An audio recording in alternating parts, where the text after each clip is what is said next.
Welcome to today's edition of your favorite online news show, Erongo Talk. We are coming to you all the way from our studio at Platz Meer in Swakopmund. Arandis Emergency Response and Traffic Management Center Operations Manager Bazil Calogero tells us how the system is helping reduce road traffic incidents along the B2 hotspots and how the Road Safety Council, as the new owners, can now expand this system to the rest of the country. Also gets the news, weather tides, as well as Grumpy's fishing report. First up is our calendar day, and today we celebrate Farm Workers Day. Sit back, relax, and enjoy today's edition of Erongo Talk and the clip with us.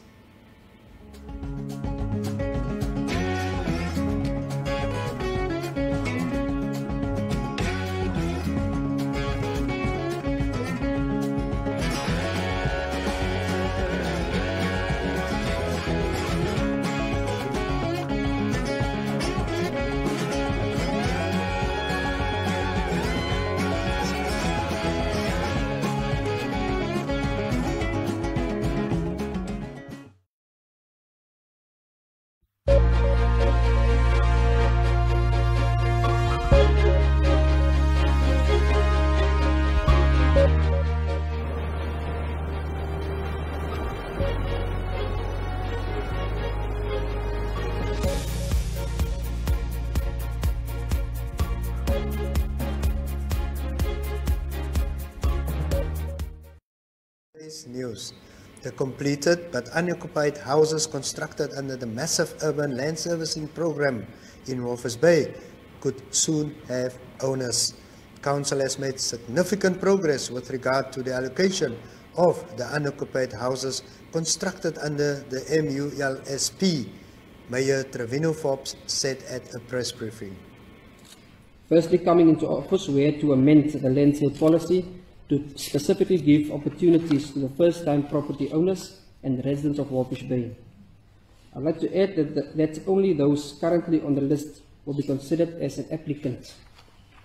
On 30 March 2022, we received a response from the Ministry of Urban and Rural Development stating that the houses should be sold as follows. Allocation and sale on first-come, first-served basis. The beneficiaries must be selected from the combined Walvis Bay Municipality and NHE waiting list as reconciled during 2016. Only Walvis Bay Municipality employees who are on the waiting list qualifying and may be allocated an ERF if or house constructed thereon under the MULSP initiative. Only the staff members that are on the list and have their turn will be allocated houses. The following is latest states on the allocated houses. 32 have been declined, 15 are pending, 21 approved, and 2 duplicates. The committee thus needs to reallocate 34 houses to qualifying clients on the waiting list. The above information was forwarded to the Massive Urban Land Servicing Housing Committee for their further attention. I still think that we need some intervention from Council on the matter to see that list should also be seen by the councillors for more information so we can know what is going on. En nog nuus, 'n oorhandigings- en oorname geleentheid vir die uittredende streekbevelvoerder Commissaris Andreas Nelumbu en die inkomende bevelvoerder Commissaris Nicholas Kupomboma het onder leiding van generaal-majoor Anna Marie Naida, die adjunk-inspekteur-generaal verantwoordelik vir administrasie by die Walvis Bay Burgersentrum plaasgevind. Naida het gesê sy is optimisties dat die polisie se streekbestuur en alle lede die nuwe streekbevelvoerder na die beste van hulle vermoë sal bystaan om die mag se missie te bevorder en sy strategiese doelwitte te bereik. Kupomboma, die 9de streekbevelvoerder van die Erongo streek, het die versekering gegee dat hy met die behulp en samewerking van sy hardwerkende en ervare kollegas in Erongo onvermoeid en na die beste van sy vermoë sal werk vir die verbetering van polisieering in die streek. Kupomboma het sy loopbaan in die polisie op 24 Januarie 1994 begin as 'n rekruut by die Luiperdvallei Polisieopleidingskollege in Windhoek. Hy het verskeie kursusse bygewoon en voltooi aan die Parel Akademie vir Speurders in Suid-Afrika. Mboma het ook internasionale diens gedoen en was onder meer by die ondersteuningssending in die Koninkryk van Lesotho vanaf November 2017 tot November 2018 as 'n speurder en administrateur van die polisiekomponent betrokke. Nainda het ook vir Nelumbu en sy bestuur in die Erongo streek geloof vir die uitstekende polisieeringsdienste wat hulle oor die jare aan inwoners van die streek gelewer het. Nelumbu is as die polisie-attaché vir Namibië en Luanda, Angola vir 'n tydperk van 3 jaar vanaf 1 Junie 2022 aangestel. Hy is sedert 2015 die streekbevelvoerder van Erongo. And finally, dozens of struggling artisanal fishers in Swakopmund will in due course be able to enjoy an income as the Swakopmund Municipality and Benguela Current Convention plan to build a fish market in Mondesa. The council, during its recent monthly sitting, said it approved of a memorandum of understanding with the BCC in this regard and was ready to sign it. It said it also approved the establishment of a fish market. The site has already been allocated. The BBC was established in 2013 after the convention was signed by the Angolan, Namibian and South African governments. The overall objective of the convention is to realize a coordinated regional approach to the long-term conservation, protection, rehabilitation, enhancement and sustainable use of the Benguela Current large marine ecosystem in order to provide economic, environmental and social benefits to the region. One of the goals of the BCC is to promote economic and social benefits to local residents. Considering this, the convention proposed to build a fish market that would support artisanal fishers in Swakopmund and help to improve their economic and social well-being. To realize this, the two parties decided to enter into a memorandum of understanding. After a delegation from the municipality and BCC visited the Anganeni Fish Shop in Henties Bay and the Namibia Fish Consumption Promotion Trust Fish Shop in Walvis Bay, it was decided to follow the idea and design of the Henties Bay shop, which is run by the Anganeni Artisanal Fishing Association, which has helped many artisanal fishers make a living. The scope of the MOU includes improving the capacities of artisanal fishers to enable them to improve their own livelihoods as well as their resilience to climate change and to provide for the establishment of a market amongst others. And that concludes our news for today. You can catch these and many more stories on our brand new website at www.erongo.com.na.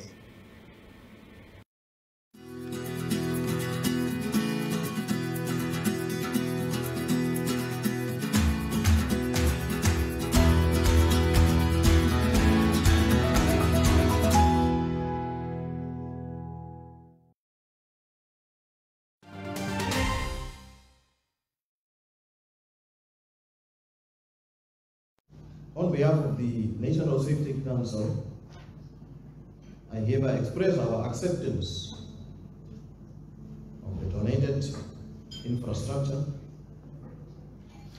and promise to ensure a close working relationship with both Arandis Town Council, the Erongo Regional Council, and also added to that to all stakeholders. It is my wish that fellow Namibians and all road users will support this effort and take it as one of the measures at our disposal to meaningfully inculcate a culture that is inclined towards road safety. Mr. Calogero, thanks for joining us. Tell us, with regards to this traffic system that's put into place since October last year, yes, how has that affected the traffic flow and behavior until now? Well, my view is that we picked up is that the incidents, it seems like now it's moving outside of the catchment area. But it looks like there's a definite increase during these holiday periods. You know, if you look at April, over the Easter weekend, we didn't have one accident on the route, you know, so that's already a big impact. Yes. Yeah. Then obviously, you know, with the law enforcement, with the MVA, EMS guys at the centre, you know, that definitely helps, you know, with the improvement of the response times to incidents, and then information sharing, you know, with them, getting information back from the scene, so we have more details that we can start looking at, analysing these types of incidents, and then see how we can further make an impact. You know, like on the presentation we showed, you know, 6 kilometres outside of Arandis, there's a definite problem. So we need to look at what we can do to improve that. So from operational level, we use all this information, that video footage, the data we collect from the stakeholders, and then, you know, we get all these guys on the table, look at it, and then come up with a recommendation we can send to road authority, wherever, you know, we can make a difference on improving that section of road. If there's a problem with the road, if it's law enforcement, you speak to law enforcement, you know, so make recommendations for speed, for example. So we have the speed camera, which is just 2 kilometers from where we have the problem here, so we can actually use that speed data to show what the speeds is going through that section of road. You know, so all these things contribute on trying to solve these issues that we do have. We've had about, I think, nine accidents. Yeah, so about 9. So there was one vehicle fire in between. Yeah. We had one overturned vehicle. We have a few trucks that overturned. Most of them, you know, at that specific. And fatalities? Fatalities, we only had one that was on scene. Yeah. And then one was where the unfortunately driver passed away later in hospital. Okay. But that one was a quick response. You know, the services were on scene within 10 minutes. The first guys were on scene. Actually, as like I said earlier, as the accident happened, the operator picked it up and saw it happening. Before the first vehicle stopped, they already contacted the police to go out. Yeah. You know, so that's already, you can see the impact of that. You know, so if we had to wait for someone to stop and make a call, they had to first to find out where they are. So you have 3, 4, 5 minutes that passes before you actually have someone responding to the scene. Yeah. And they're not always sure where it is. You know, with the cameras, we know exactly.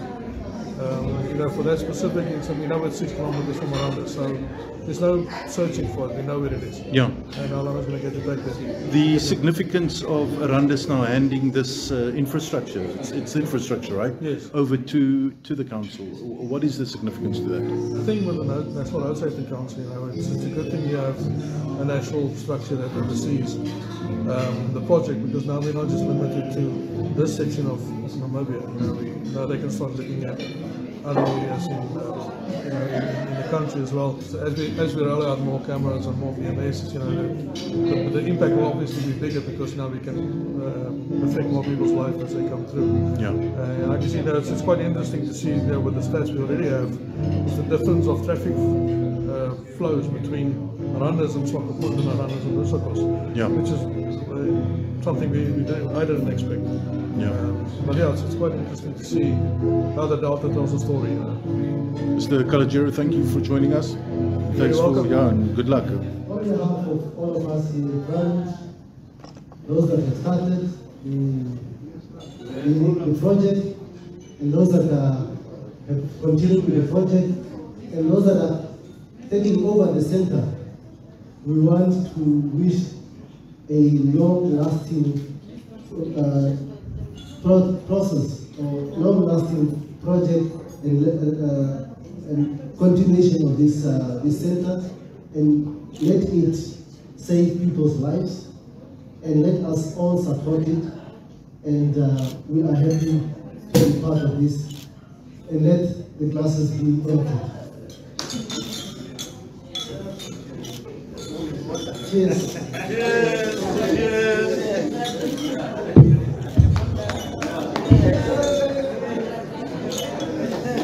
Bottoms up.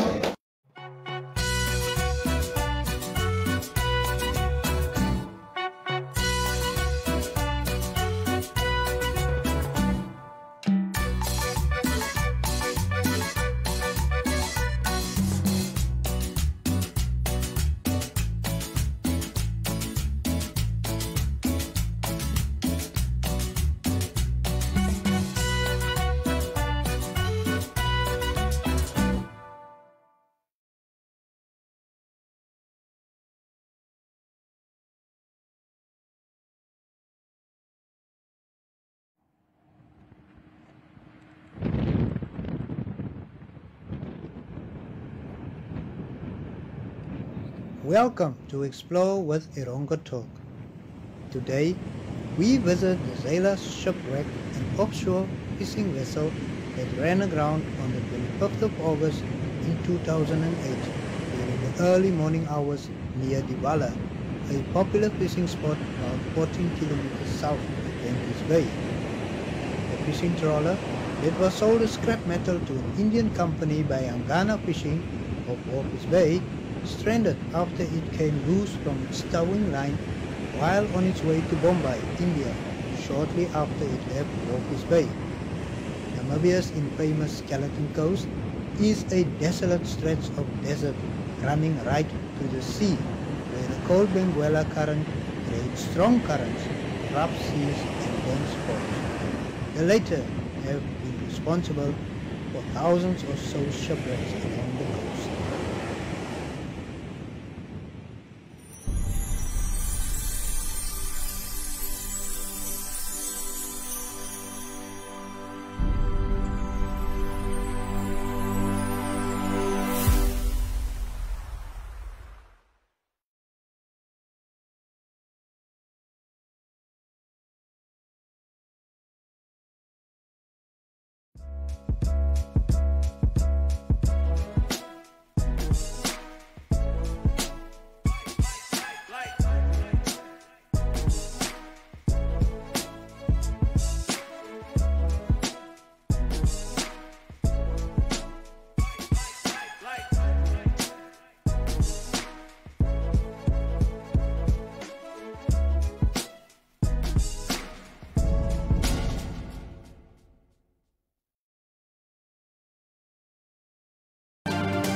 According to our fishing fundi Grumpy, it is still totally the wrong time of the year, but the ski boats are already getting some snook. Usually, the snook season starts in September and runs until about February. These delicious braai fish feed 4 adults and are sold for around 150 to 180 per fish. So go and support the local anglers. The east wind is still pumping at the coast, with only a limited amount of days and time available for fishing throughout the past week. There was, however, the 3rd interclub angling competition held at Jakkalspits. The wind was pumping all day and the fish were tight-lipped. Around 200 anglers fished this competition. The catches that were landed included spotted gully sharks, cow sharks, sand sharks, soupfin sharks, kop, galjoen and barbel. The biggest edible was a kop of 9.3 kg caught by Bertie Diedrichs. Johan Achenbach caught the biggest shark, a spotty of 30.1 kilograms. The anglers still fished hard, so congratulations to those that were successful in catching something on a day where the wind and waves were not favorable. John Moody and his son Ray left the fishing competition and then decided to go do a last cast at Benny Sarway Lorry. There they got stuck into some decent galjoen and managed to catch 12 galjoen just before sunset. Well done guys, perseverance paid off for sure. Hopefully the east wind will die down midweek and then the fishing conditions should improve towards the week. The water is getting colder, so we are expecting the cow sharks to come and take our bait. These sharks have super razor teeth, so beware when handling them. They can also turn 180 degrees to bite its own tail. Again, watch out when handling them. Go check out the tides for this week on our website at www.erongo.com.na.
And now for your weather. Sunset at the coast will be at 24 minutes past 6 on Thursday, and sunrise will be at 39 minutes past 7 on Friday. Parfish Bay will have a maximum degree Celsius of 27 on Thursday, and for Friday a minimum of 18 and a maximum of 28 degrees Celsius. A 15 knot north wind will prevail. Swakopmund will have a maximum degree Celsius of 26 on Thursday, and for Friday a minimum of 16 and a maximum of 27 degrees Celsius. A 13 knot south-southeasterly wind will prevail. Arandis Bay will have a maximum degree Celsius of 27 on Thursday, and for Friday a minimum of 17 and a maximum of 28 degrees Celsius. A 11 knot north wind will prevail. Arandis will have a maximum degree Celsius of 31 on Thursday, and for Friday a minimum of 16 and a maximum of 32 degrees Celsius. A 24 knot east-northeasterly wind will prevail. Usakos will have a maximum degree Celsius of 29 on Thursday, and for Friday a minimum of 9 and a maximum of 30 degrees Celsius. A 17 knot east-northeasterly wind will prevail. Karabab will have a maximum degree Celsius of 26 on Thursday, and for Friday a minimum of 7 and a maximum of 27 degrees Celsius. A 19 knot northeast wind will prevail. Omaruru will have a maximum degree Celsius of 26 on Thursday, and for Friday a minimum of 6 and a maximum of 28 degrees Celsius. A 17 knot east-northeasterly wind will prevail. And that concludes your weather. Platz Meer is a landmark on the coastline of Namibia, a home to quality shops and quality restaurants, a select variety of fashion and food retailers, as well as banks, not to mention the pier with 36 luxury apartments and entertainment for the whole family. Find us at corner of Tabarite and Albatross Street, Vineta North, Swakopmund. Call us on 064 462 242. Visit platzamir.com.na or at Platz Meer on Facebook. Platz Meer, enhancing your coastal experience.